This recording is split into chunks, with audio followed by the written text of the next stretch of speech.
My every dear students, आपका chemistry की class में स्वागत है। केमिस्ट्री की क्लास में हमने एक चैप्टर फिनिश कर दिया था और हमें आपसे पूर्ण आशा है कि आप बहुत अच्छी लगन से मेहनत कर रहे होंगे मेरे साथ और आपका मेहनत का परिणाम आपको जल्द ही प्राप्त होगा। देखो, मैं आपका कुछ समय लेना चाहता हूँ और समय के साथ मैं आपको एक बात बताना चाहता हूँ और मेरे चेहरे पे मुस्कान आने से आपके चेहरे पे मुस्कान जरूर आई होगी। आपने दूध और पानी देखा है और एक छाछ और पानी देखा है कि जब हम छाछ में पानी मिलाते हैं तो छाछ में पानी कुछ समय के लिए तो मिल जाता है, लेकिन कुछ घंटों के पश्चात छाछ अलग और पानी अलग हो जाता है। अर्थात छाछ और पानी का एक स्वार्थी रिश्ता होता है। लेकिन हमने कभी दूध में भी पानी मिलाया होगा, दूध में हम कितना ही पानी मिलाए, सारा पानी दूध में समा जाता है। अर्थात दूध का और पानी का रिश्ता हमारे गुरु और शिष्य जैसा रिश्ता होता है। ये रिश्ता यही खत्म नहीं होता है।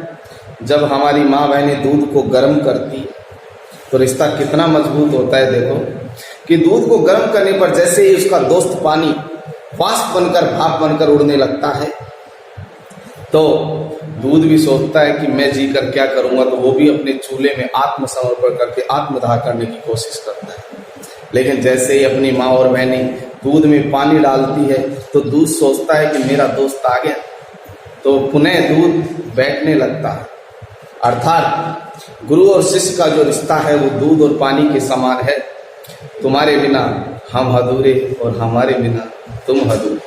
देखो, हमारे केमिस्ट्री के अंदर चैप्टर नंबर 3 चल रहा था इलेक्ट्रोकेमिस्ट्री, और इलेक्ट्रोकेमिस्ट्री में हमने वैद्युत रसायन की कल परिभाषा पढ़ी थी और परिभाषा के साथ कल हमने इनके चालकता के प्रकार, वैद्युत चालकता, वैद्युत अपघटनी सेल, और आज हम पढ़ेंगे नया टॉपिक वैद्युत अपघटनी सेल।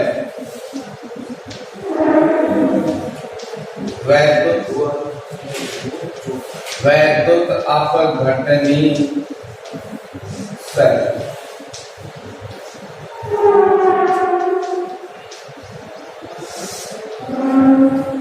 देखो, वैद्युत अपघटनी सेल क्या होता है, वैद्युत अपघटनी सेल किसे कहते हैं? तो वैद्युत अपघटनी सेल वह सेल होता है जो विद्युत ऊर्जा को रासायनिक ऊर्जा में परिवर्तित करने का क्या करता है, कार्य करता है। तो विद्युत ऊर्जा को रासायनिक ऊर्जा में परिवर्तित करना, जिस सेल के द्वारा यह प्रक्रिया होती है वह सेल कौन सा सेल कहलाता है? वैद्युत अपघटनी सेल कहलाता है। तो वैद्युत अपघटनी सेल को सबसे पहले हम परिभाषा लिखेंगे वैद्युत अपघटनी सेल की। वह सेल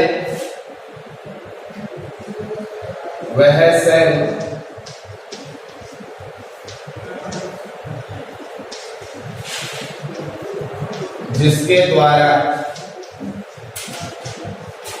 विद्युत ऊर्जा को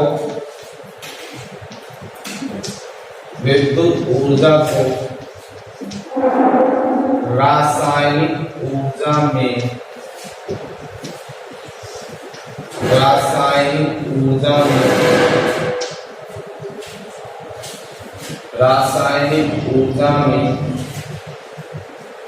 परिवर्तित किया जाता है,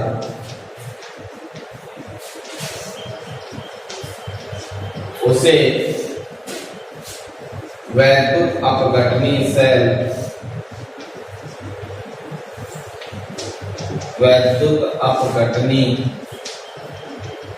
सेल कहते हैं।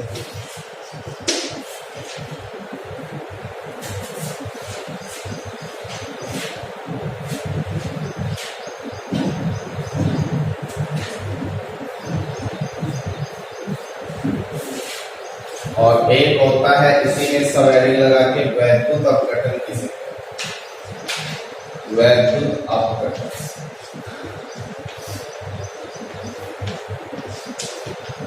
वैद्युत अपघटन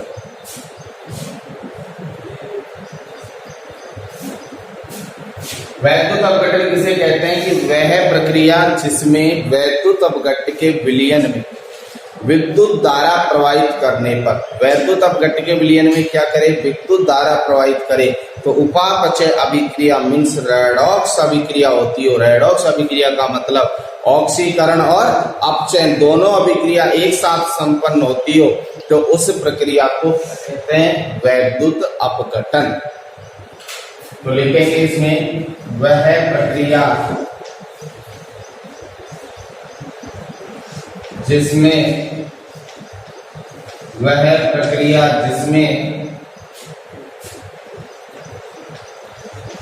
वैद्युत अपघट्य विलयन में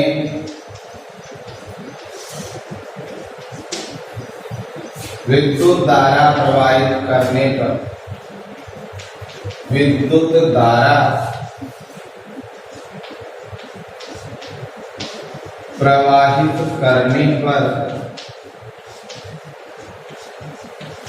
रेडॉक्स अभिक्रिया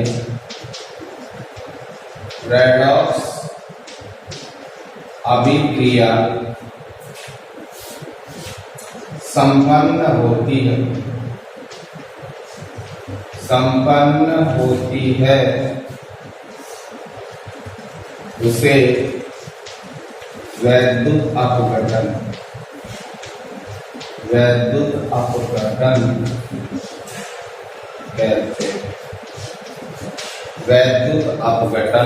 कहते हैं।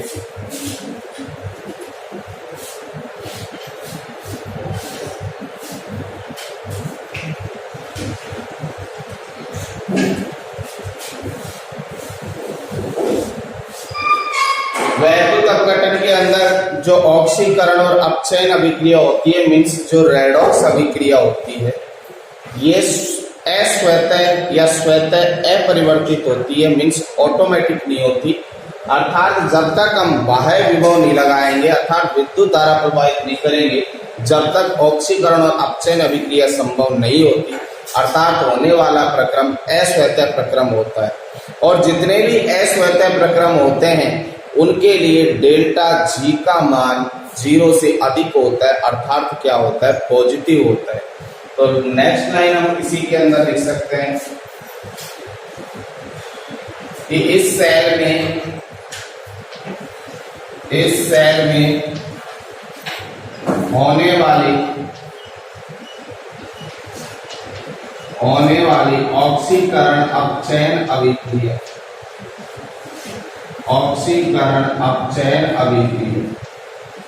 और ऑक्सीकरण अपचयन अभिक्रिया का मतलब क्या है रेडॉक्स अभिक्रिया। होने वाली रेडॉक्स अभिक्रिया स्वतः अपरिवर्तित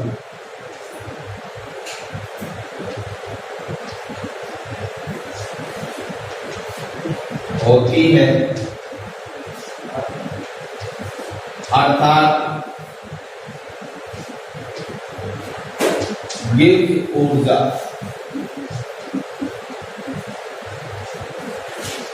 परिवर्तन मीन्स डेल्टा जी का मान धनात्मक होता है।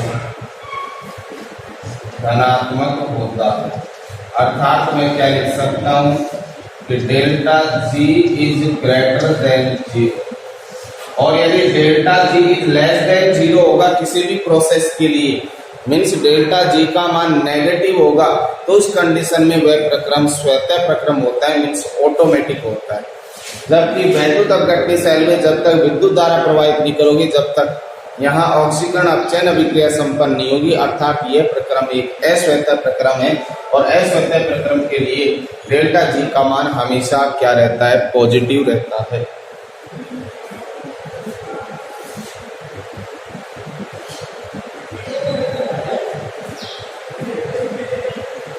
इसके बाद हम पढ़ेंगे वैद्युत अपघटनी सेल की संरचना। वैद्युत अपघटनी सेल, वैद्युत अपघटनी सेल की संरचना।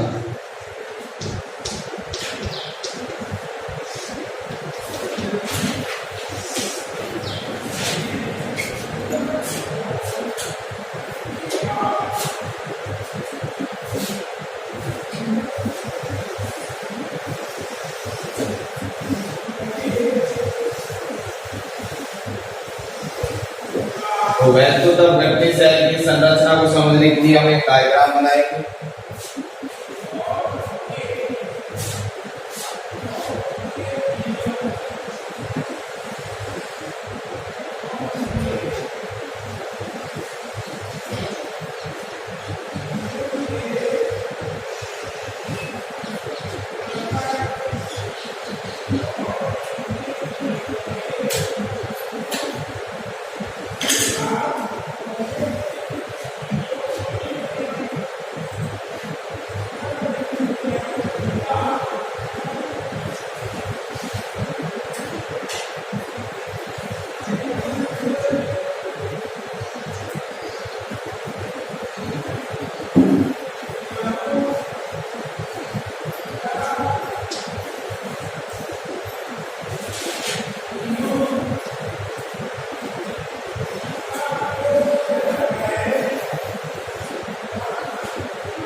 रिएक्शन को इस प्रकार से चयन करके लिख सकते हो।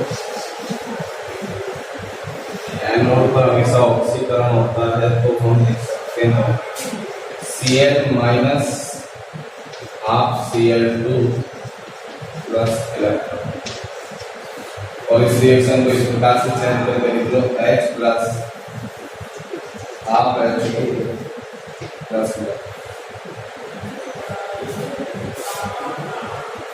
डायग्राम बना लो, चित्र लिख लेना वैद्युत अपघटनी से।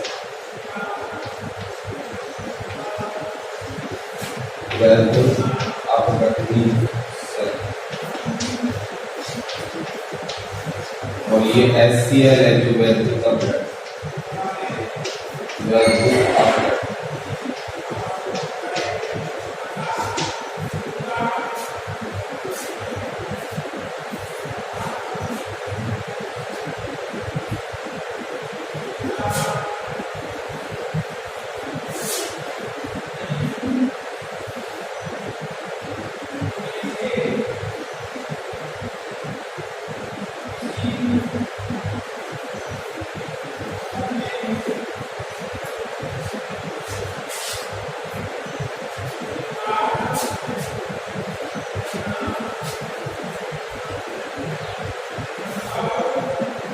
देखो डायग्राम को समझेंगे हम कि वैद्युत अपघटन की प्रक्रिया जिस पात्र में संपन्न होती है, वैद्युत अपघटन की प्रक्रिया जिस पात्र में संपन्न होती है उस पात्र, इस पात्र में ये प्रक्रिया संपन्न हो रही है तो इस पात्र को वोल्टामीटर या वैद्युत अपघटनी सेल कहते हैं। ध्यान रखना, वैद्युत अपघटनी सेल किसे कहते हैं कि वैद्युत अपघटन की प्रक्रिया जिस पात्र में संपन्न होती है उसे वैद्युत अपघटनी सेल या क्या कहते हैं वोल्टामीटर। तो ये पात्र हो गया, ये पात्र हमारा क्या हो गया वोल्टामीटर या वैद्युत अपघटनी सेल। अब इस पात्र में दो धातु के इलेक्ट्रोड लगा देते हैं और ये धातु के इलेक्ट्रोड हमने ले लिए, कौन सी धातु के हैं, प्लेटिनम धातु के इलेक्ट्रोड। तो दो धातु के इलेक्ट्रोड लगा दिए, एक इलेक्ट्रोड ये रहा और एक इलेक्ट्रोड ये। और हमने ये कौन सी धातु के इलेक्ट्रोड लिए हैं, प्लेटिनम धातु के इलेक्ट्रोड लिए। फिर इन दोनों इलेक्ट्रोडों को एक बैटरी के या विद्युत ऊर्जा के स्रोत से क्या कर देते हैं, जोड़ देते हैं। तो हमने इन दोनों इलेक्ट्रोडों को एक बैटरी से क्या कर दिया, जोड़ दिया। अब ध्यान रखना कि जो इलेक्ट्रोड बैटरी के धन टर्मिनल से जुड़ा होता है, जो इलेक्ट्रोड बैटरी के धन टर्मिनल से जुड़ा होता है उसे तो क्या कहते हैं, एनोड।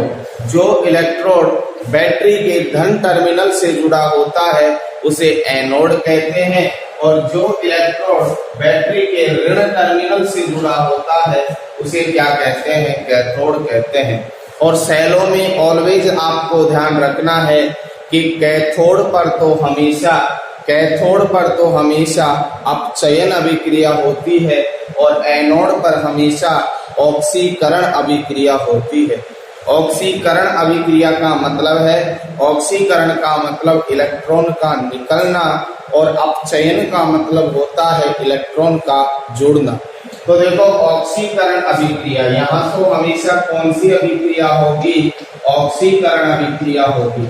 एक और ऑक्सीकरण आपको ध्यान रखना है और कैथोड पर हमेशा कौन सी अभिक्रिया होती है, अपचयन अभिक्रिया होती है। तो ऑक्सीकरण में तो इलेक्ट्रॉन क्या होता है, निकलता है। तो Cl माइनस ने इलेक्ट्रॉन त्याग दिया या तो इलेक्ट्रॉन निकल रहा है। और अपचयन में इलेक्ट्रॉन क्या होता है, जुड़ता है। अपचयन में इलेक्ट्रॉन क्या होता है, जुड़ता है। रिएक्शन गलत त्रुटि में है। अपचयन में इलेक्ट्रॉन क्या होता है, जुड़ता है।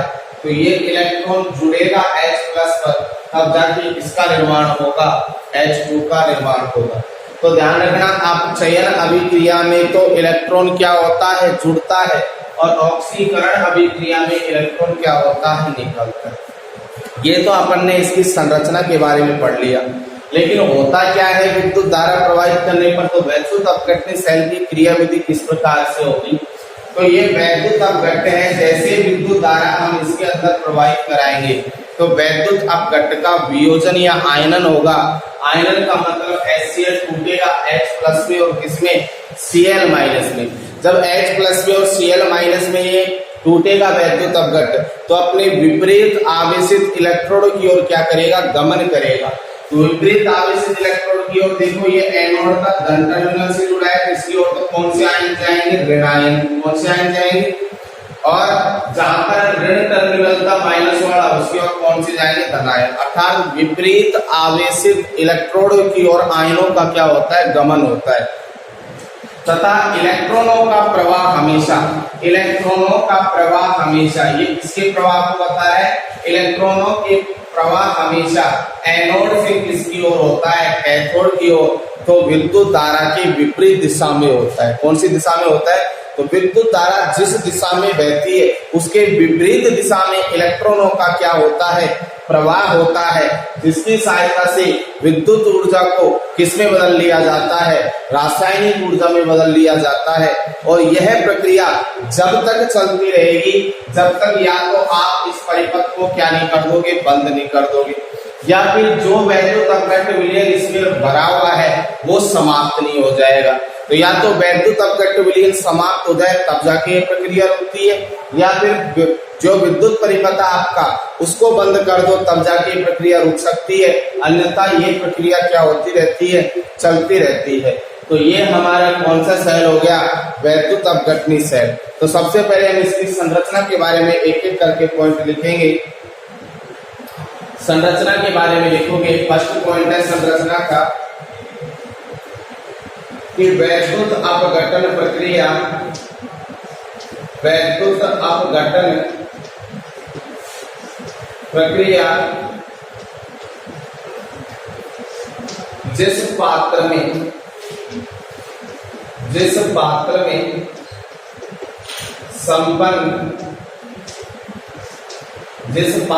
संपन्न होती है, जिस पात्र में संपन्न होती है उसे वैद्युत अपघटनी सेल, इसे वैद्युत अपघटनी सेल या वोल्टामीटर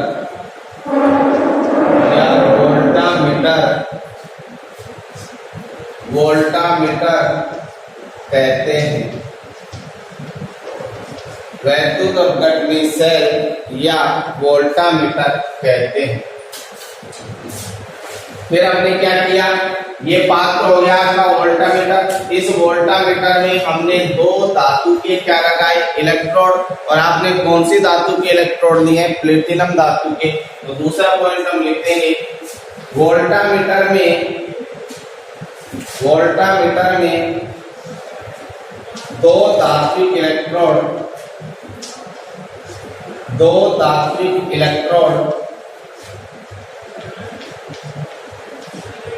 जैसे प्लेटिनम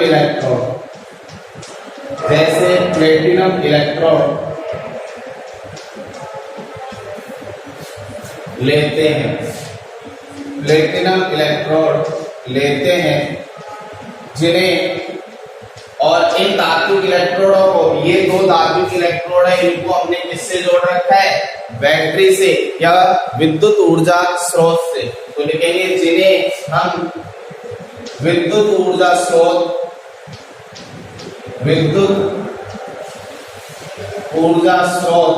जैसे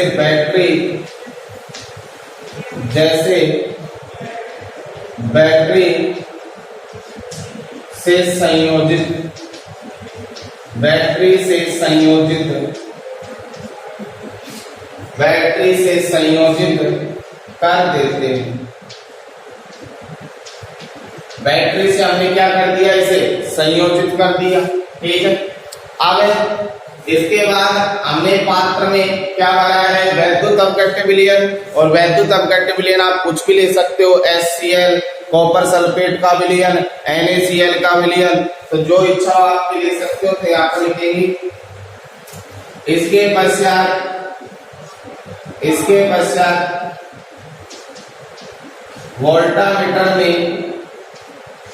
वोल्टामीटर में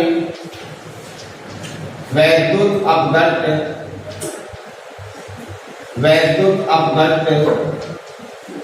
विलयन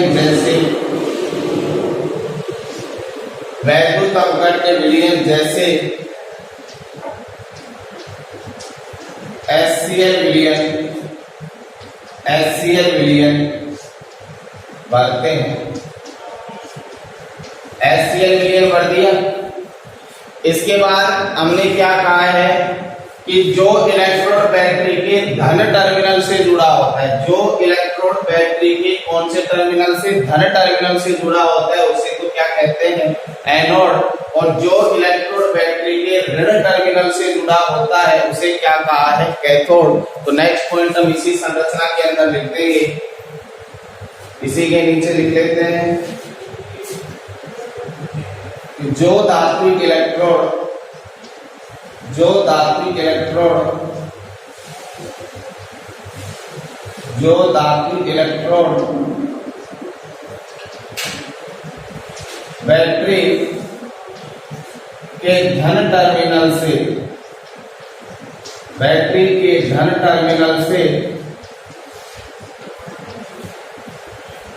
बैटरी के धन टर्मिनल से जुड़ा होता है उसे एनोड कहते हैं। तथा जो धात्विक इलेक्ट्रोड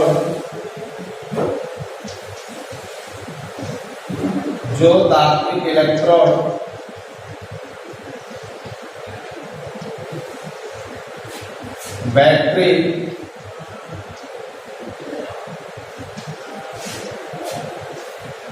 ऋण टर्मिनल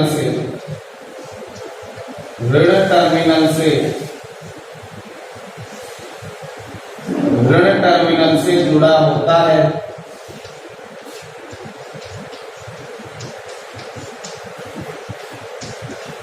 उसे कैथोड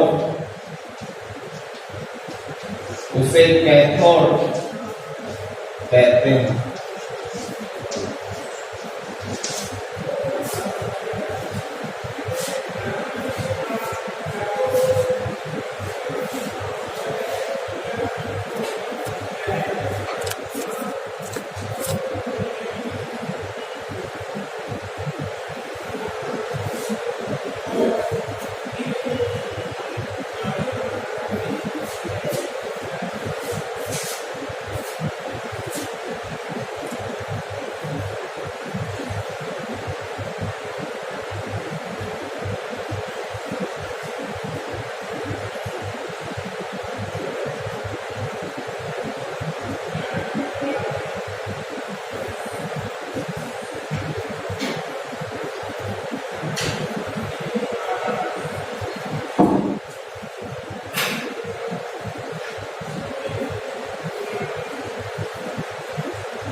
इसके बाद वैद्युत अपघटनी सेल की संरचना के बाद हम पढ़ेंगे वैद्युत अपघटनी सेल की क्रियाविधि। देखो किस प्रकार से ये क्रिया करता है वैद्युत अपघटनी सेल। तो इसी के नीचे सब हेडिंग लगाओ, वैद्युत अपघटनी सेल की क्रियाविधि। वैद्युत अपघटनी सेल की क्रियाविधि। तो क्रियाविधि के अंदर हम क्या क्या लिखेंगे पहले समझोगे। क्रियाविधि के अंदर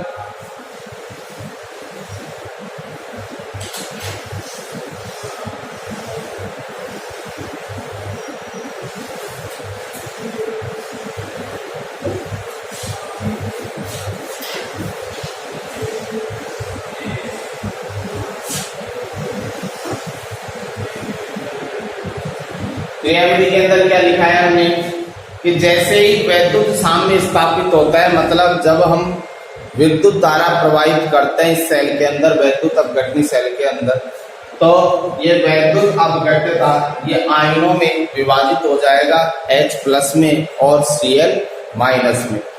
तो ये आयनों में विभाजित हुआ तो यहाँ Cl- है वो तो किसकी ओर गमन करेगा, एनोड की ओर, क्योंकि ये धन टर्मिनल की ओर करेगा, ऋणावेशित विपरीत आवेशित इलेक्ट्रोड की ओर गमन करेगा।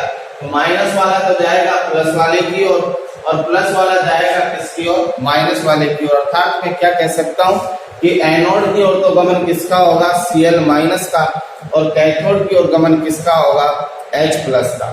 जैसे ये एनोड पर जाते हैं, ये कैथोड पर जाते हैं, तो एनोड पर तो हमेशा क्या होता है, ऑक्सीकरण, और कैथोड पर हमेशा क्या होता है, अपचयन।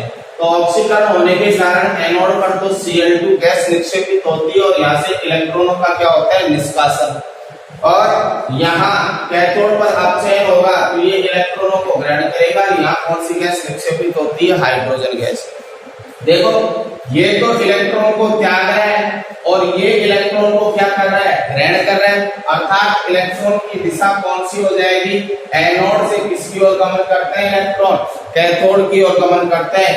जो विद्युत धारा की दिशा की कौन से क्या होते हैं, विपरीत दिशा में होते हैं। तो यह प्रक्रिया जब तक चलती रहती है, अर्थात इसमें एक ऑक्सीकरण अभिक्रिया हो रही है और एक कौन सी अभिक्रिया हो रही है, अपचयन, जिसे सम्मिलित रूप से हमने कौन सी अभिक्रिया कहा था, रेडॉक्स अभिक्रिया। ये होने वाली रेडॉक्स अभिक्रिया में ऑक्सीकरण और अपचयन अभिक्रिया एक साथ संपन्न होती है। तो हम इसकी कैथोड पर होने वाली अभिक्रिया लिखेंगे, एनोड पर होने वाली अभिक्रिया लिखेंगे, और ये प्रक्रिया जब तक चलती रहेगी जब तक या तो विद्युत परिपथ को क्या नहीं कर दिया जाए, बंद नहीं कर दिया जाए, या फिर इसमें उपस्थित वैद्युत अपघट्य क्या नहीं हो जाए, समाप्त नहीं हो जाए। तो हम क्रियाविधि के अंदर क्या लिखेंगे कि वोल्टामीटर में विद्युत धारा प्रवाहित करने पर, विद्युत धारा प्रवाहित करने पर वैद्युत अपघट्य का, वैद्युत अपघट्य आयनिक होकर, पहले क्या होगा, ये आयनिक होगा, वैद्युत अपघट्य आयनिक होकर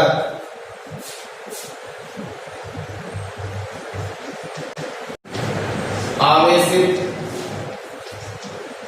विपरीत आवेशित इलेक्ट्रोडों की ओर, इलेक्ट्रोडों की ओर इसके आयन, इसके आयन गमन करने लगते हैं या गति करने लगते हैं, आयन गति करने लगते हैं। अब गति करेंगे तो कैसे गति करेंगे, विपरीत आवेशित इलेक्ट्रोड की ओर, तो हम क्या लिखेंगे कि जो ऋणायन है अर्थात Cl- है वो तो गति करेगा एनोड की ओर, और जो धनायन है अर्थात H+ है वो गति करेगा किसकी ओर, कैथोड की ओर। तो आगे लाइन में हम ये लिख लेंगे अर्थात ऋणायन, और ऋणायन के स्थान पर कोष्टक में क्या लिख सकता हूं, Cl-, ऋणायन एनोड की ओर, एनोड की ओर गति करता है, वह धनायन, और धनायन के स्थान पर कौन है अपने पास, H+, कैथोड की ओर, कैथोड की ओर, कैथोड की ओर गति करता है, कैथोड की ओर क्या करता है, गति करता है। तो धनायन तो एनोड की ओर चले गया और ऋणायन जो आपका धनायन तो कैथोड की ओर जाएगा और ऋणायन किसकी ओर जा रहा है, एनोड की ओर। तो यहाँ पर कैथोड पर और एनोड पर होने वाली रासायनिक अभिक्रियाएं नीचे लिखेंगे हम, गति करता है, अतः एनोड व कैथोड पर, एनोड व कैथोड पर होने वाली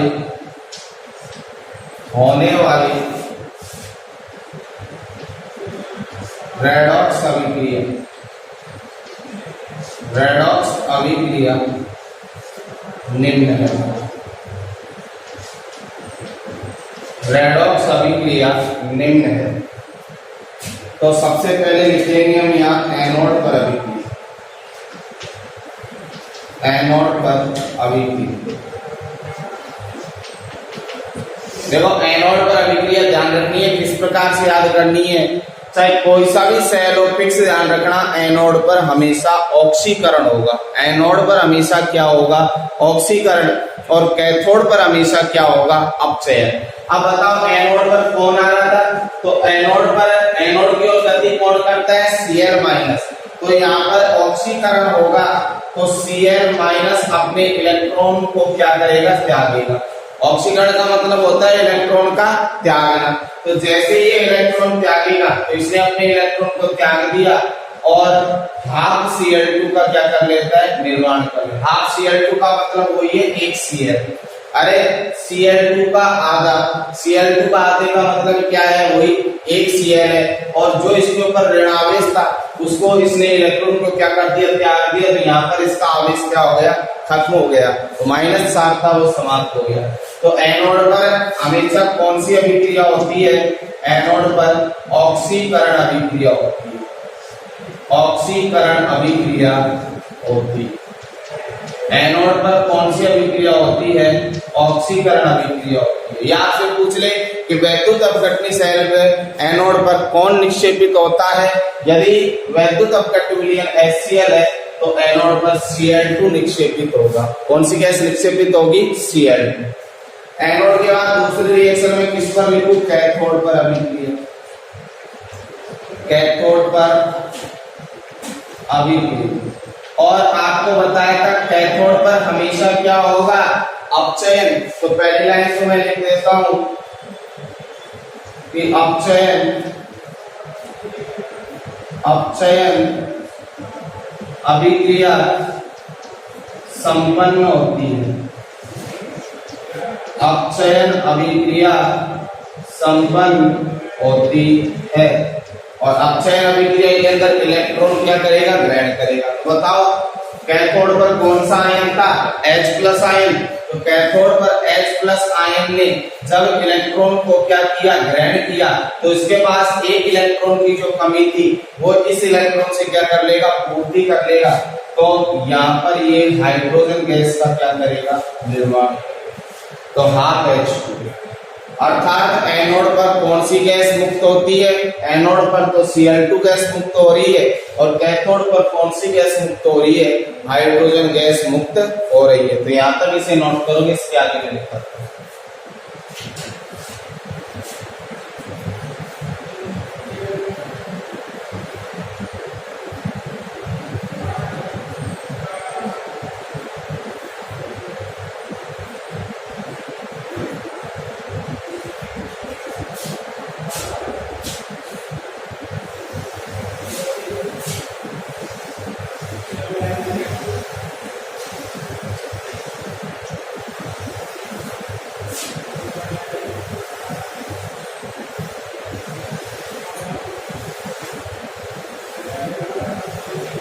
तो हम लिख सकते हैं इसी के नीचे अतः,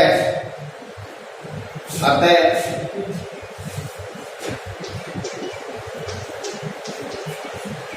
एनोड पर Cl2 गैस व कैथोड पर हाइड्रोजन गैस मुक्त होती है।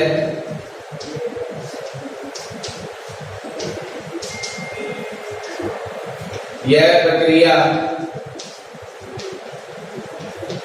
एक साथ चलती है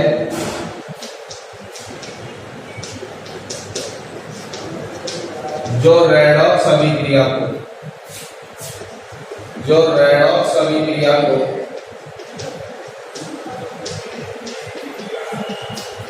दर्शाती है।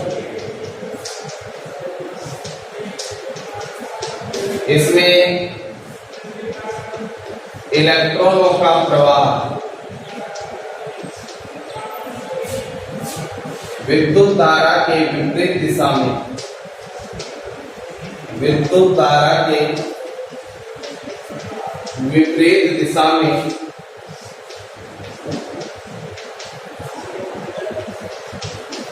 एनोड से कैथोड की ओर, एनोड से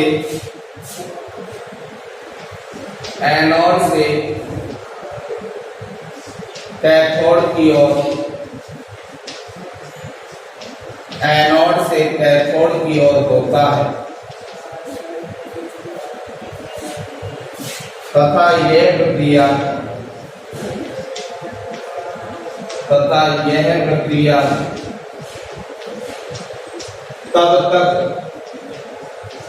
तब तक चलती रहती है, तब तक चलती रहती है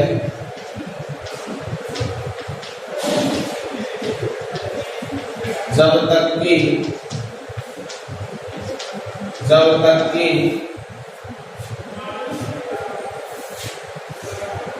फर्स्ट परिपथ को बंद नहीं कर दिया जाए, बंद नहीं कर दिया जाए,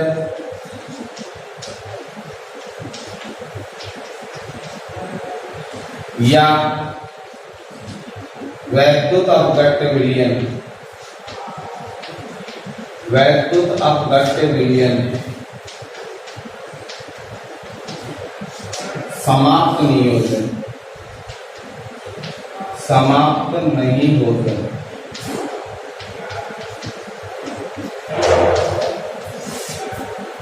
यह प्रक्रिया जब तक चलती रहेगी जब तक परिपथ को क्या नहीं कर दिया जाए, बंद नहीं कर दिया जाए, या फिर इसमें उपस्थित वैद्युत अपघट्य विलयन HCl क्या नहीं हो जाए, समाप्त नहीं हो जाए। तो इस प्रकार से वैद्युत अपघटनी सेल में विद्युत ऊर्जा को कौन सी ऊर्जा में परिवर्तित किया जाता है, रासायनिक ऊर्जा में, जिसमें कौन सी अभिक्रिया संपन्न होती है, रेडॉक्स अभिक्रिया।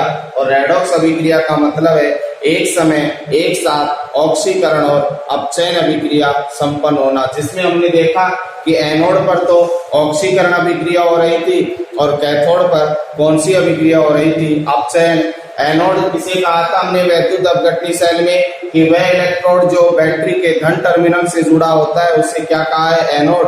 और जो इलेक्ट्रोड बैटरी के ऋण टर्मिनल से जुड़ा हुआ होता है उसे क्या कहा है, कैथोड। नोट करोगे इसे।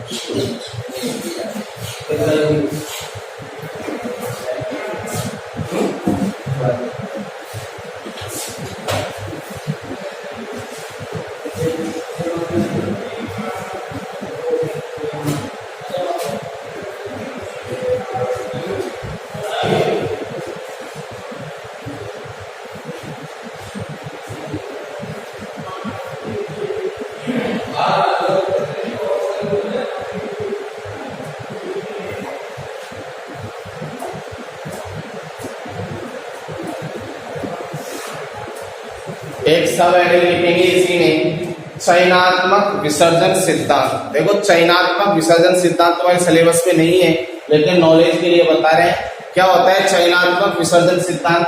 कि जब किसी सेल के अंदर दो या दो से अधिक वैद्युत अपघट्य विलयन ले लिए जाए तो उस कंडीशन में आयनों की संख्या भी क्या हो जाएगी, अधिक हो जाएगी। तो कौन सा आयन इलेक्ट्रोड पर पहले विसर्जित होगा इसका पता कैसे लगाएगा? तो चयनात्मक विसर्जन सिद्धांत क्या कहता है कि जब इलेक्ट्रोड पर दो या दो से अधिक आयन हो तो पहले वो आयन विसर्जित होगा जिसको विसर्जित होने में कम ऊर्जा की क्या होती है, आवश्यकता होती है। तो इस सिद्धांत को कहते हैं चयनात्मक विसर्जन सिद्धांत। तो हेडिंग लगाओगे चयनात्मक विसर्जन सिद्धांत।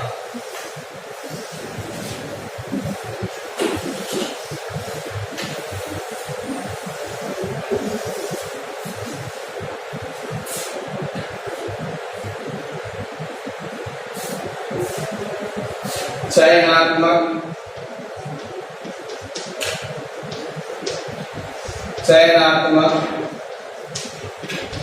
विसर्जन, चयनात्मक विसर्जन सिद्धांत। देखो चयनात्मक विसर्जन सिद्धांत में लिखेंगे कि इस सिद्धांत के अनुसार, इस सिद्धांत के अनुसार जब किसी विलयन में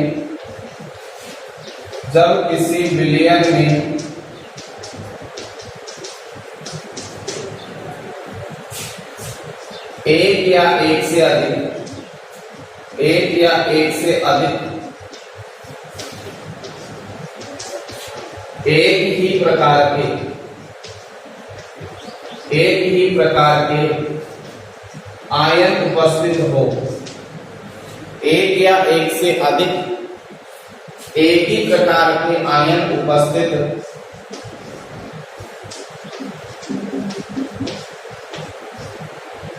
होते हैं तो इलेक्ट्रोड पर पहले वो आयन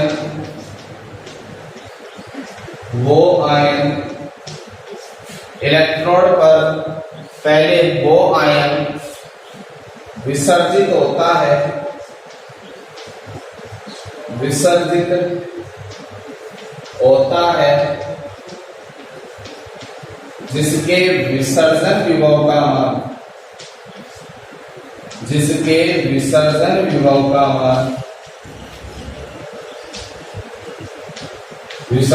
विभव का मान कम होता है।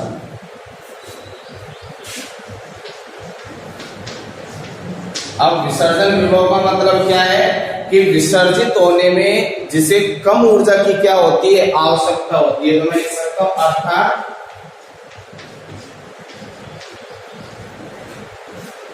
अर्थात विसर्जित होने में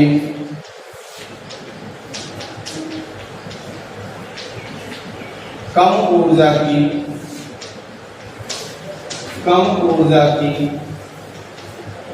आवश्यकता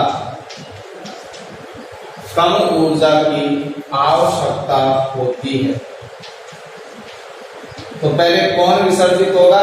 जिसे विसर्जित होने में कम ऊर्जा की क्या होती हो, आवश्यकता होती हो।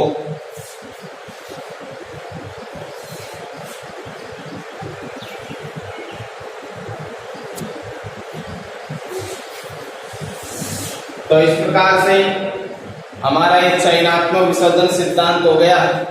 इसके बाद हम वैद्युत अपघटन के नियम पढ़ेंगे और वैद्युत अपघटन के नियम दिए थे सन 1833-34 में फैराडे नामक वैज्ञानिक ने, जिन्हें फैराडे का प्रथम नियम व फैराडे का द्वितीय नियम कहते हैं। तो नेक्स्ट टॉपिक हमारा रहेगा वैद्युत अपघटन के नियम या फैराडे के नियम। और फैराडे के कितने नियम थे? 2 नियम, फैराडे का प्रथम नियम और फैराडे का द्वितीय नियम। तो हेडिंग लगाएंगे